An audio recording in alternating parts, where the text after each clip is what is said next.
Hey there. Welcome to the Pine Island Experience podcast. I'm Joanna Anderson with my husband, Trygve. Each of our episodes will be conversations with fellow Pine Islanders. The goal of our podcast is to share with you our experiences, what we have found to be fun, and what makes the Pine Island experience so unique.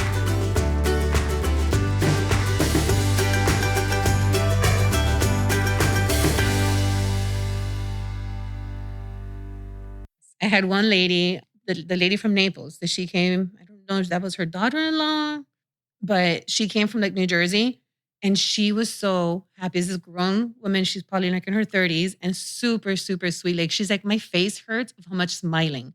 And she kept on saying, this is the best day ever. And this is a 30-some-year-old woman. Like I'm telling you, the joy that these animals bring you it's so rewarding. And that's why I'm like, you have to share this with everybody, the community. You just heard Johanna Moreno describing the joy that visitors experience at Green Thumb Ranch. What began as Derick's idea for a simple man cave has grown into something neither of them ever imagined, a peaceful ranch where families can connect with animals, natures, and each other. And now, here are Derick and Johanna. Well, welcome to another episode of the Pine Island Experience podcast.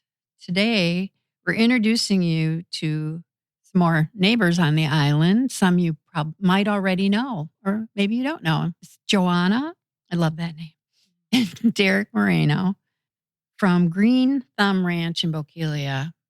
Thank you for coming. We've been looking forward to this. Thank you for having us. Thank you for the invitation.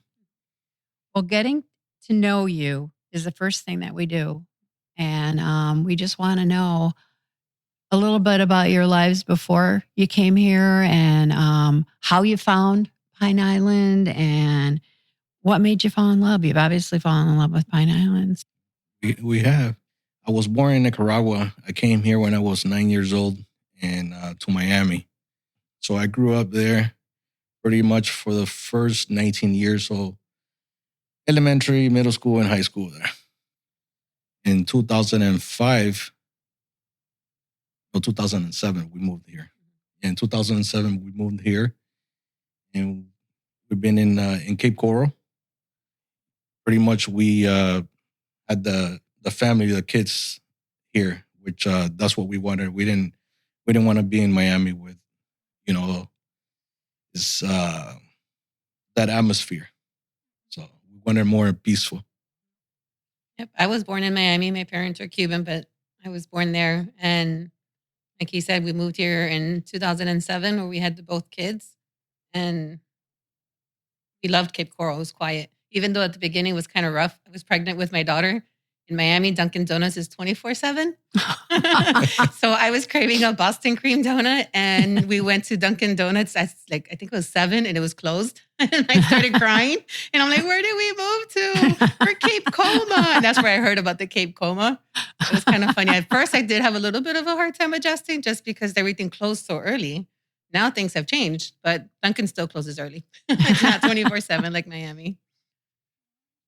Did you search around a lot? I mean, the West Coast tends to be quieter Yes. than the East Coast in general, but I mean, there's Naples, this area, Tampa, even, up in the Crystal River. I mean, what drew you over kind of the Southwest side here? I think it was my dad mostly. He was doing real estate at the time. And back then it was Cape Coral was the place to be. Everything was, a lot of the lots were cheaper. Everybody was moving and investing. So we thought it would be a good opportunity.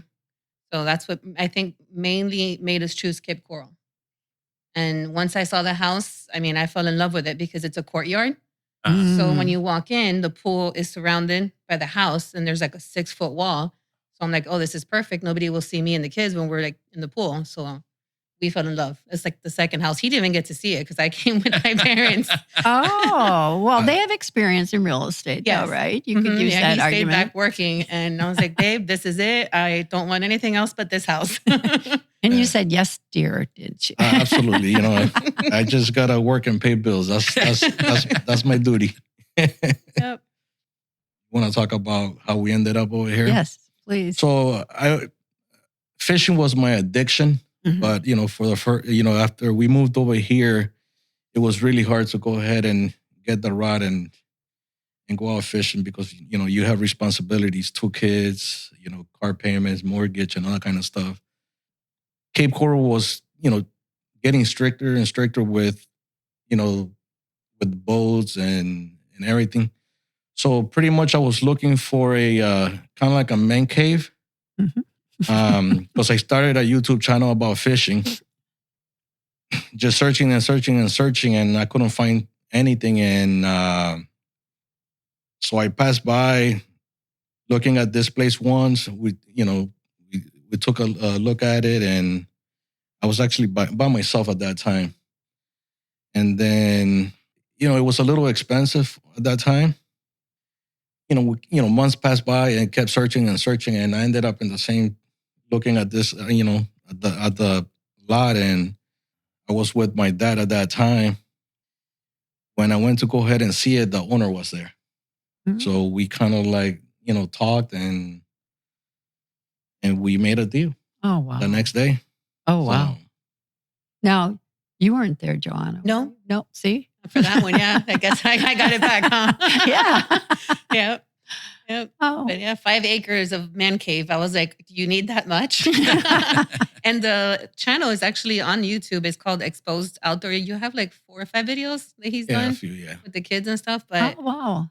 He does have it there. And so, yeah, I didn't get to see it. And then once he did the paperwork and they signed, he's like, oh, let's go see it. And I was like, okay, let's go see it. And I do remember saying, wow, this is a lot of land for 5 acres for a man cave. Because we do have a lot of water toys. We have 4 boats? 3 boats. 3 boats. And one of them is one we've had since we were teenagers. Because we've been together. I was 15. He was 19. Oh, wow. And I'm 43 now and he's 47. So we've been together. 37. Wish you were 37. So we've been together almost, our whole life or whatever. So one of the boats we actually had, that was one of our first babies. Oh. Boat. So, yeah. But and then the jet skis and all that. So it would have been cool if it would have worked that way, but life always sometimes throws you a curveball. Yeah. It was a really good curveball. Sometimes, what you want and what God has for you, it's totally different. Well, there was a reason you ended up back at the ranch and the owner was there and you just did a deal. I mean, that just doesn't, it was meant to be, right? I 100%. I think that, that God is actually kind of like putting the pieces together for us. I believe in that. Things happen for a reason. Mm-hmm. About a year and a half after we bought it, he did a clean slate. Half of the property was palm trees. And then the owners before us did have 2 regular full-size cow and a rescue donkey. He was so cute, Frank.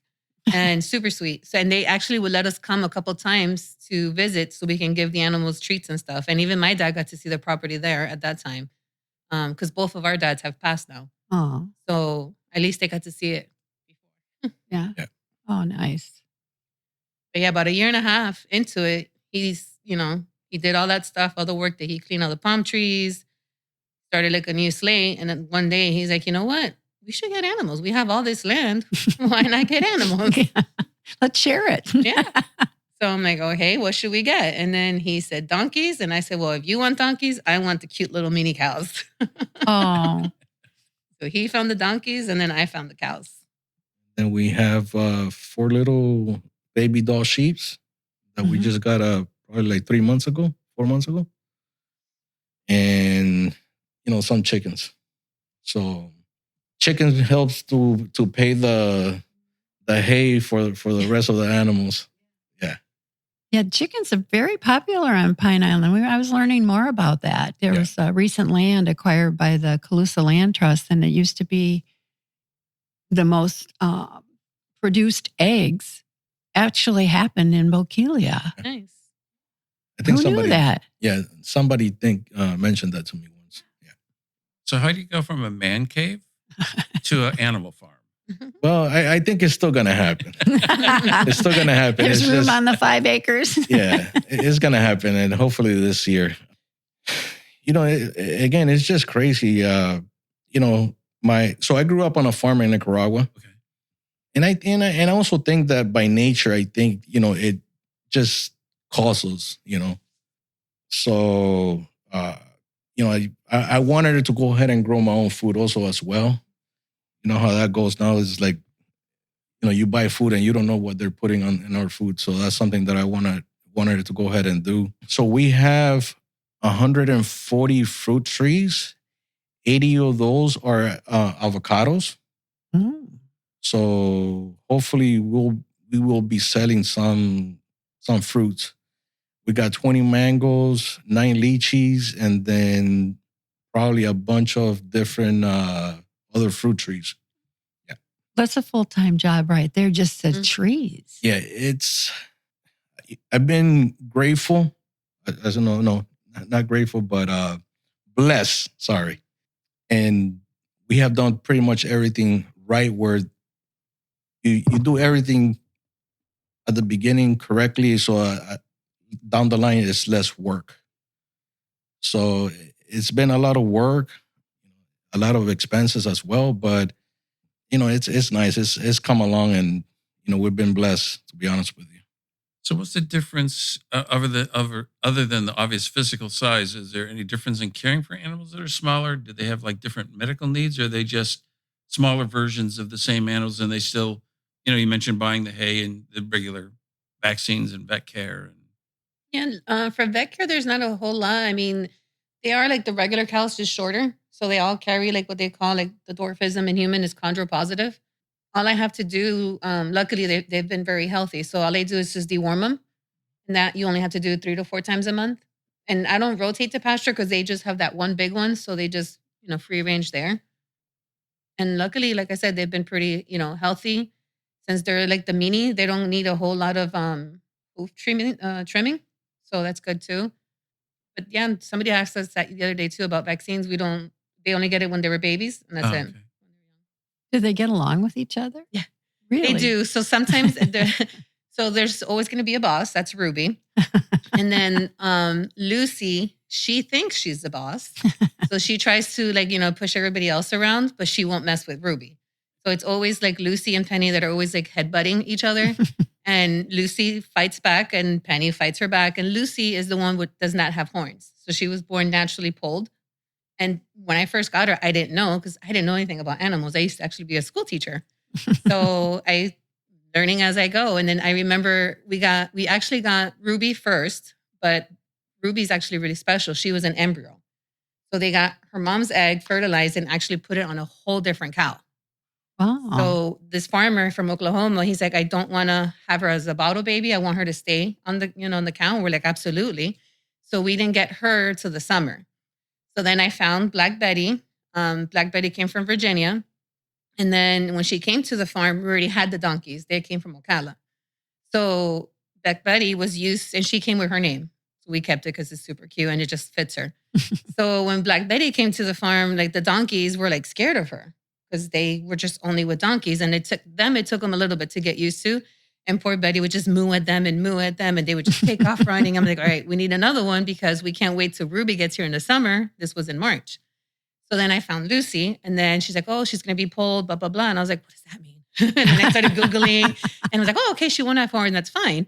Which I think maybe that's why she tries to kind of be the boss. But with Penny, has some big horns. And actually the other day, Penny got her in the eye. Ooh. And it looked like she was all swollen. I was like, well, maybe now you'll learn your lesson. You're not the boss. But nope, she doesn't learn. She still goes after her. But yeah, they don't like fight. They just, they try to see who can be more dominant. And Lucy always tries to be. And I just told her, baby, just settle for second in command. And are the cows they're separate pastures between the donkeys and cows are all together? All together. Yeah. They're only separated in a smaller corral corral that we have for them. Okay. Yeah, we keep them separated.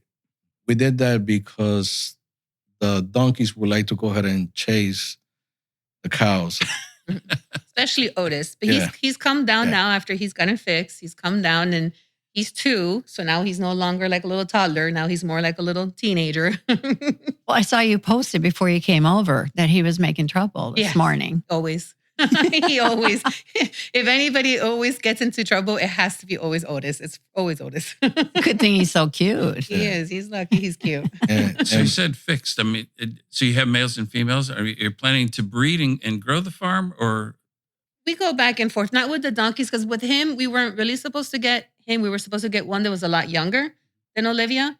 But the lady, the last week before we were getting him, she's like, you know what? His colors are too perfect. I'm going to keep him to, for my program to breed. So we had to hurry up and get another one because donkeys cannot be by themselves. They have to be with a partner, either 2 females, 2 males, or one of each. So since these 2 are like 2 weeks apart, and then the females, they get their menstrual cycle, their heat every month. She could not have gotten pregnant till she was 18 months. And there was no way you can separate them. Like they go crazy. Like at the beginning, I would separate them just to eat because he would eat. He was always getting in trouble. He would just eat and eat and eat. And she would take her time and be slow. And then she was always so much smaller. So I would just separate them through a gate and they will both have a fit. So I was like, there's no way when she's in heat where I'm going to be able to keep them apart. So we decided to fix him. That they only fix the boys or the males. What they say, animals are like their owners. Oh. So that means that we're in the same boat. We're both neuter. And you're in trouble all the time, All too. the time. Nah, that I do stay out of trouble. But yeah. When people tour through, is there one of the animals that tends to steal everybody's heart, or they just like them all, or how does that? They all have their favorites. Yeah. It depends. Some kids will say they love more the lambs. Some people say they love more the cows. Some people love the donkeys. My cousin is one that she's obsessed with Otis. She's like, he's my favorite. Some people love chickens. And some people love chicken. Who knew? Yeah. And the animals are fairly accurate. I mean, they're not scared of I know sometimes people do stupid stuff or kids move really fast, but in general, they're acclimated to having humans Oh, around. yeah, no. That's, I think what makes them so friendly is that we are there 8 days a week. 24/7. Since the beginning, we bottle fed all the 3 cows. And I volunteered for that one. I said, you know what? I need a leave of absence from school. So I will go ahead and take care of these babies. And it's funny because we were going to be empty nesters. We got the animals right my daughter's senior year, and she was going away for college. And everybody's like, you're going to be an empty nester. Why are you getting animals? They're going to need you for the rest of, their life. And I was like, I don't know. I think a lot of it had to do of also both of us losing our parents. Like I said, since we've been together for so long, I lost my dad first, and then 6 months later, his dad went. So I think with the animals, it really did help us, heal. Being there with them, brushing them, feeding them. It's just, it's a keeps you occupied. Well, it's the warmth of their bodies. And Yeah. It's good therapy. touching them. Oh no, yeah. It is really good It's therapy. beautiful just being around them. And I really do feel, especially the donkey, especially Otis, I really do feel like he knows, like if I'm having like a, sad day or stuff like that, he can be extra sweet and come around and because they're very affectionate. The donkeys are super affectionate.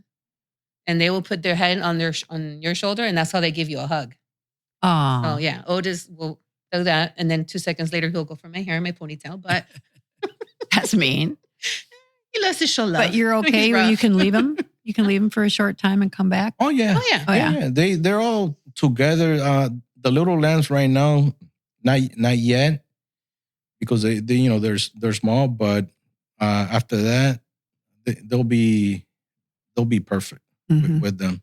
I've actually seen Otis lick her, like one of the lambs through the fence, because they're like in the middle of the pole barn, like during the hottest part of the day. And I've seen him lick the donkey, the lamb.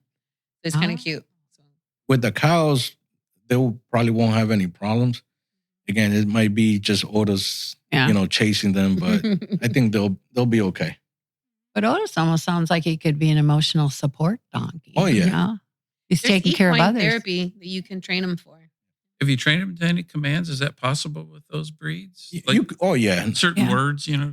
You can. You- I was you can. doing it with him with Kiss Kiss. So he can put his nose like on the fence so I can kiss his little nose. I love his nose. That's like my favorite part. It's so soft and squishy and I'm always squeezing it. And he actually lets me. But yeah, he likes that. And then he puts his head on like my chest and then I'll just rub his ear and he just like melts into me. It's so cute.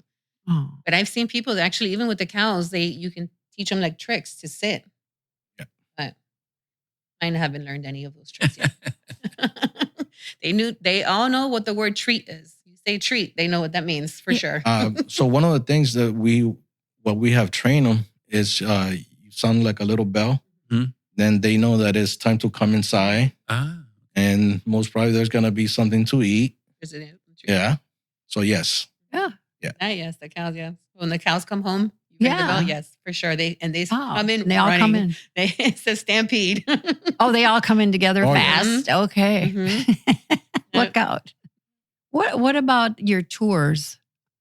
And when did you start doing the tours? Recently, or has it been going on? Recently, actually, our first event was in February. We did a Valentine's Day one, and it was just because like a lot of our friends and family, you should share this with the community, and it does bring you so much joy. Like, so when people will come over and and smile, and especially like the kids, that part of the teaching I do miss, like the kids and interacting with them, and to be able to have that experience is pretty cool. Because not every day you get to brush a cow. I did that event first, and then afterwards, somebody's like, "Oh, you should do tours and this and that." I'm like, you know what? Yeah. So the tours are actually really cool because they're private.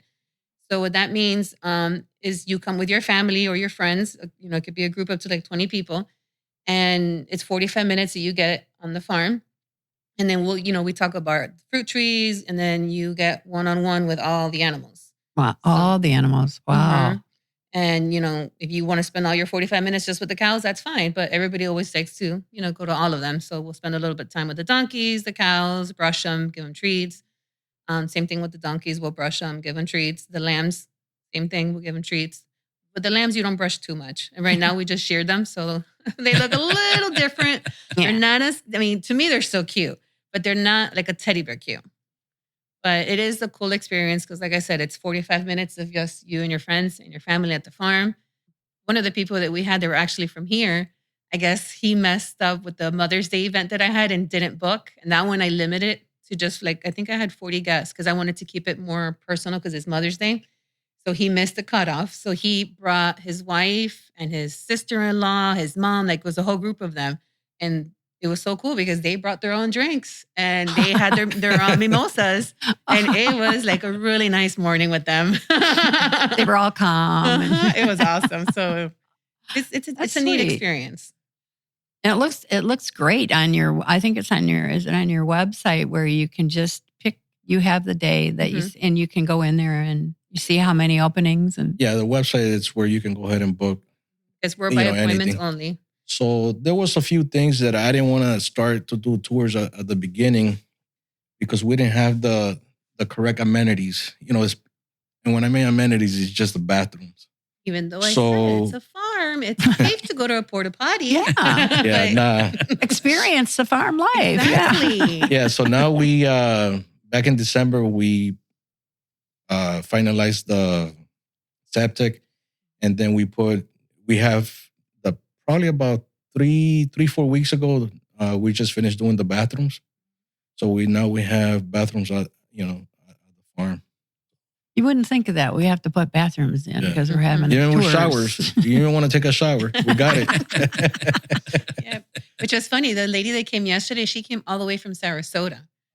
And then it was kind of raining on and off. And then when I had called her, she's like, "Oh, I'm already like 20 minutes away." And we came from Sarasota. I said, "It's fine. We'll make it work." And her daughter's like, "Oh, we should have brought towels. We could have showered here." Yeah. But yeah, it's easier to book for like tours on our website. You can also call me, but you're still going to have to book on our website because you have to sign the waiver. And it's by appointments because sometimes like I had one lady that came and if you're in the middle of doing farm chores or if you're in the middle of, Right. him doing with his planting and his, pulling weeds, you can't just, pop in and stuff. And then also because of the animals. Now in the summer, it's just too hot. So we were doing it 6 days a week, but now in the summer, I've cut it down a little bit because it's too hot and it's too much stress on them. So it's, you have to keep that in mind too of the animals, their safety and their health. Yeah, that's the first priority is making sure that the animals are okay.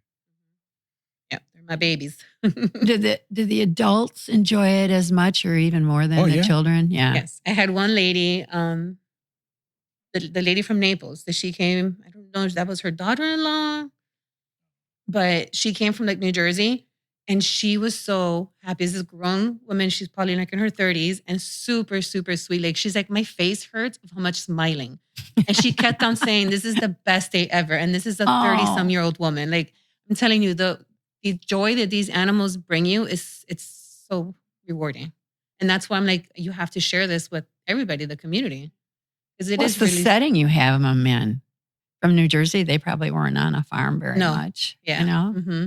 But yeah, it was so funny. She just kept on saying over and over, this is the best day ever. My face hurts. My face hurts. Her mom is smiling. She was so cute. Yeah. So one of the things that we just got accepted is called a program called Step Up. And And that's for homeschool. So now the farm, you can like, if I do tours, people can come in and the Step Up, the government has like scholarship for the parents that do homeschooling, and they can use the scholarship money to go to the farm. Oh, great. So I'm going to have that going starting in the fall when school's back in session. We'll have different farm events that it would be just for homeschool kids. So they can learn about Perfect. animal. Yes. So they can learn about animal care, all the stuff that goes into it, all the farm chores in the morning, especially picking up poop. And using your educational background too. Mhm. yes. That's wonderful. Yes. Then with the gardening, he wants to do too. That's good. And that's really important with the kids now to teach them that. Like we always say, we wish we would have had this when our own kids were smaller, because it's really good. Be able to grow what you eat. Even me as 43-year-old, I've seen like my fruit trees grow like papaya. I don't like papaya. And I've had like 2 already from our tree and it's delicious. And I'm like, wow. And I'm not saying just because it's from my tree, but I guess maybe it's just so rewarding to see the growth. And then it just tastes so much better too. I really do believe it tastes different. So you have some stuff coming up with coffee. Let's talk a little bit about what's going to go on Ooh, with it's coffee. exciting. Yes. So I'm third generation with the farm. And since my dad passed away, now I take care of it. So it's only my sister and I. I'm pretty much the one just taking care of the farm. We both agree that we don't want to go ahead and sell it right now. And it just meant so much for my dad. So we're going to try to go ahead and preserve it. We don't know where it's going to go after us, but we'll see where it goes. So we grow coffee over there. And one of the things that my dad wanted to do was to go ahead and bring the coffee over here. One day, we were just talking with her and, I asked her, I said, we should just go ahead and bring the coffee over here and roast it here. So we brought, because it's already here in Miami at a what do you call this? Storage facility? Yeah, storage facility that is just for coffee. Coffee. So we brought 16,000 pounds from over there. And it's 16, quality. 16,000. Yeah, 16,000. It sounds a lot, but I don't think it's a lot. I don't know. You'll find out. We'll find out, but everybody does think it's a lot. I think it'll be good. But. Yeah. So what makes us unique is that it's a single origin from a single location. And what's nice is that we actually bought a roaster. So we're going to be roasting it here in the island. It's going to smell so good. Yeah. What is single origin? Single origin is just from like the place. Okay. Yeah. That it just comes from one place, because there's some coffees that get mixed. They'll come from like Nicaragua, Peru, and Honduras, and they just throw Like them a all together. blend or something. But they may not call it that. But no, that's good to know. Yeah. So it's nice. So our slogan is grown in the mountains, roasted by the sea. That was very clever. Who thought? Did you think of that? He did. Yeah, I that was- cannot take credit. That's Unfortunately, he lovely. beat me to it. That's just But lovely. it's beautiful. Yeah. Yeah. So we have the logo mixed with the mountains and the ocean and stuff. The palm trees and the coffee trees. So it's nice. So the name is called Morenito. And basically our last name is Moreno. So it's like if you have a person named Matthew, you just call him Matt or Matty. So Morenito is like something similar to that. So they used to call my dad that, and some of his friends call me that now as well. And so that's what we name it. We name it that. In honor of you and your father and you and your family. And then Moreno is like a dark person. And when you roast coffee, is also, brown, dark, etc. So it kind of like goes together. That's perfect. Yeah. And you're going down, I think you said tomorrow. Tomorrow. Yeah. Tomorrow, yeah. We're going to bring about 2,200 pounds. They have to be in a controlled environment.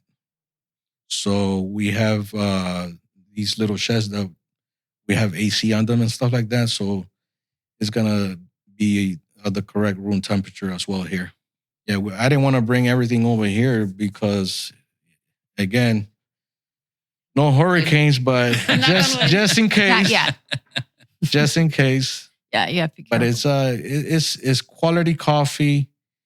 Actually, my dad has won awards over there from the farm. Was there other things that you folks wanted to talk about that we didn't ask you this morning? That's, we're just, overall, we're just excited that we could go ahead and share this with the community here. People are finding us. I mean, they're driving, hours away just to come over Sarasota here. and Naples. And actually, in the beginning of the season, or at the end of the season, because I started the tours and stuff in February, I did have people that were here for vacation that would come to the farm. So that was cool. It's nice to hear they're coming from all over. Mm-hmm. I've talked to a couple of people that I've seen that own, Airbnbs, and I've dropped out flyers so they can include us in their what to do, what to see and things like that. So We also might have some places use our coffee at their coffee shops. Yeah, we're still working on that. Nothing is 100% yet, but there's probably like 2 or 3 places. yeah, about 3. It'd be really exciting. And one of them is funny how it's such a small world how we sometimes meet and make connections. She came to one of the events, to my first one. Oh. Yep, and then Not knowing about the coffee was not coming. knowing, yeah, because we didn't know, back then at the beginning of the year that we were gonna, bring it. So, and now she's opening up her own. It's like an indoor playground, and it's for little kids, and that's really, it's gonna be really good for her too. It's so hot here. Nobody wants to go to the playgrounds no more and play. At least not in the summer. And we're excited about that. And the best way for people now, I love your Facebook page and your website. Are you on Instagram too? Yes. We are. Oh, that's perfect for Instagram. Those photos of those beautiful animals for sure. And the coffee. And the best way to book a tour is actually the website, right? The website. You can call, but you're still going to have to use the website. Right. So that's Mhm. good information. Yes. And sometimes it's okay to call. Some people get scared and they'll send an email and it's like I'm always. And did you get it? Yes. You can always call. The number's on the website and it takes you to my cell phone. If not, you can text. If I don't answer, I might be in the middle of farm chores, but leave me a message or text me. And we can always talk because some people like to have, questions to what to expect before. And then we talk about it. But yes, always go on our website to book. And then that's where we're going to have also to buy coffee. And then I'm going to have some bar soaps too that I partner up with a friend and she makes goat soap and they're actually shapes of the cows. So, Well, and that's even with the coffee, adorable. we're doing the names of the cows. So it's going to be cute. Oh, that's adorable. Black Betty's going to be the dark rose. Of course. Mm-hmm. Penny, she's going to be the medium rose. And Lucy's going to be the light rose.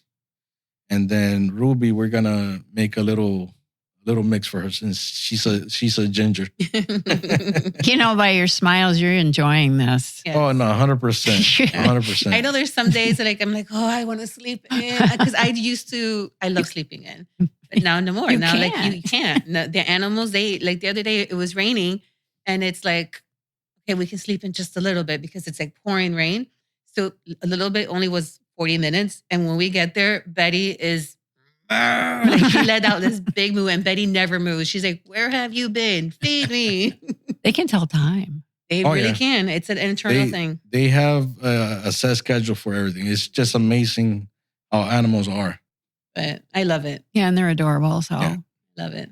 Makes me happy. So. Well, thank you. Well, I guess. thank you so much. We Thank you for having enjoyed us. listening to you. This It's is been great. awesome. Appreciate Thank you How guys. amazing. You're right on Pine Island.